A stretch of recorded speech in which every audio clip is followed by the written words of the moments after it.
Alors, l'espace entre l'image et le texte peut être modifié par ici, bien sûr. Vous avez la chaîne qui va permettre de modifier les 4 valeurs d'un coup, gauche, droite, au bas. Vous avez votre image qui est activée comme ça, le bloc en tout cas est activé.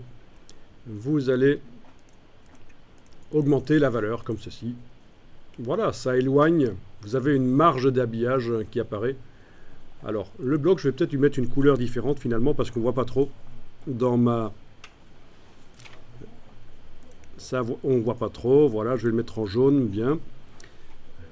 Je pense qu'on va voir un peu mieux quand je sélectionne l'image ici avec la flèche noire. Oui, on voit mieux le cadre, la marge d'habillage.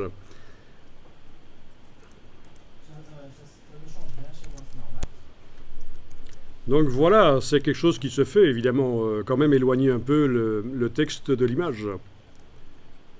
Alors, il y en a qui essayent ça. J'ai vu qu'il y en a qui essayent de mettre l'image au milieu. Ben, c'est évidemment foireux.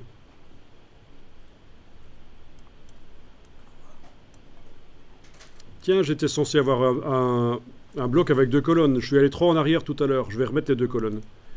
Personne ne me l'a dit, hein. Il y avait 2 colonnes de texte, en fait. Voilà, avec une gouttière de 8. Bon, là, c'est moins foireux. Si vous avez une image qui se met là au milieu de 2 colonnes, ça va. Là, ça marche, il n'y a pas de problème. Par contre, s'il n'y avait qu'une seule colonne, comme ceci, c'est totalement foireux et à éviter parce qu'en fait, vous avez une ligne qui commence ici et qui continue de l'autre côté de l'image. Au niveau de la facilité de lecture, c'est l'horreur. Donc il faut absolument, si vous mettez une image dans du texte, au milieu du texte, là, il faut absolument qu'il y ait des colonnes. Est-ce qu'on fait aligner le texte qui est à gauche?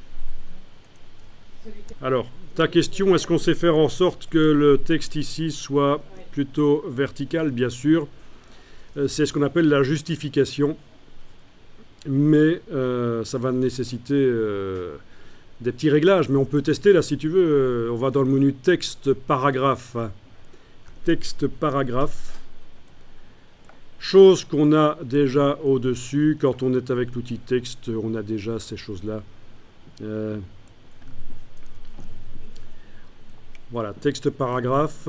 Alors pour simplifier les choses, je vais faire une opération ici en construisant sur les acquis que vous avez déjà. Je ne vais pas amener de nouvelles choses comme ça qui vont perturber. Je vais simplement cliquer dans le texte avec l'outil texte et faire un CTRL A et indiquer que l'alignement va se faire pas seulement à gauche, mais des 2 côtés, sauf la dernière ligne qui va être alignée à gauche, elle. Ben oui, en général, c'est ce qu'on fait. Donc c'est ce qu'on appelle la justification, sauf la dernière ligne qui est alignée à gauche. Et voilà, on a ce que tu demandais, du texte qui est comme ça, vertical sur le bord de l'image. Le problème, c'est que ça génère plein de trous dans le texte. Il y a des espaces très grands entre certains mots, sur certaines lignes. Sur d'autres lignes, les espaces sont plus courts. Ici, ça va encore, parce que le texte a quand même pas mal de mots par ligne. Mais enfin, vous voyez, on a quand même ce genre de choses qui arrivent. Donc ça va nécessiter un réglage. Ça, c'est une erreur de débutant, en fait, dans InDesign. Il y en a qui font du texte justifié, comme ça, mais ils oublient de régler la justification. Et ils se retrouvent avec du texte qui est moche. On dit que le gris typographique n'est pas bon. C'est-à-dire que quand on regarde le texte à une certaine distance, on voit des lézardes, des lignes blanches formées par les trous entre les mots. Je vous montre cette notion de gris typographique sur le web. Mais du coup, c'est mieux de tout aligner à gauche, alors? Non, c'est pas mieux de tout aligner à gauche. Enfin si, oui. Si vous ne savez pas faire le réglage de justification, ne faites pas de justification. Si vous savez le faire, ça va être au choix. Qu'est-ce qui est le mieux? Aligner à gauche ou justifier? On dit qu'en général, pour les magazines sympas, loisirs, en Europe, on fait du texte aligné à gauche. Et pour les documents plus sérieux d'entreprise, on va faire du texte justifié qui colle de chaque côté. Mais aux États-Unis et au Canada, en Amérique du Nord, les magazines ont du texte justifié qui colle de chaque côté de la colonne, même si c'est des magazines loisirs. Et on voit de plus en plus ça en Europe aussi. La tendance est plutôt justifiée, d'autant que, voilà, quand on connaît les outils, ici c'est le réglage de justification dont je vous parle, et qu'on va voir rapidement dans InDesign. Dès qu'on fait du texte justifié, il faut absolument régler ça. C'est une boîte de réglage de justification.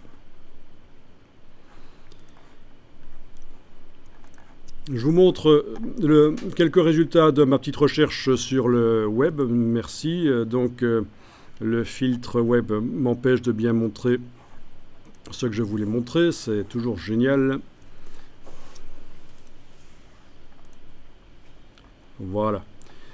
Ce qu'on a actuellement, ce que vous avez dans votre document, vous avez demandé du texte justifié, parce que tu me posais la question comment est-ce qu'on fait du texte qui colle de chaque côté, en quelque sorte. Hein. Et on a plein de lézardes qui ont été ici symbolisés par les lignes orangées sur ce site web qui montre ça. Quel site web vous faites? Fabrice Court, voilà, autant citer les gens, hein, quand on va chercher leurs images. Et donc ce monsieur explique qu'il faut optimiser le texte justifié avec la boîte de justification de InDesign. Ici, quand on plisse les yeux, on voit un peu flou le texte et ça permet de vérifier que le gris typographique est bon. Gris typographique bon, ça veut dire que vu d'ensemble, comme ça on n'a pas toutes ces lézardes qu'on a ici à gauche, ça fait plus bloc en fait. C'est important. C'est ce qui fait la différence entre un texte foireux et un bon texte. Donc si vous faites des documents InDesign et vous voulez prouver que vous êtes un pro, vous allez devoir appliquer plein de petites techniques qui vont améliorer le texte et on va les voir en fait, hein, ces techniques pour améliorer l'aspect de tout un document. Vous allez voir que c'est assez particulier. Chaque petite technique que je vais vous montrer pour améliorer l'aspect du texte, prise séparément, vous allez peut-être vous dire que c'est vraiment du coupage de cheveux en 4, c'est vraiment, ça n'apporte rien. Sauf que toutes les techniques ajoutées au document, ensemble, font la différence entre un document foireux et un document qui est valable. Donc, il faut le savoir, chaque technique qu'on va voir ne va pas apporter beaucoup au document comme amélioration, mais l'accumulation des techniques d'amélioration du texte, c'est ça qui va vraiment faire la différence. Ok, donc j'ai pas pu vous montrer tout ce que je voulais à cause du firewall du réseau ici, mais c'est pas grave. Vous remarquez certainement que vous avez quand même des problèmes. C'est pas génial le gris typographique, vous avez des grands espaces entre certains mots. Voilà.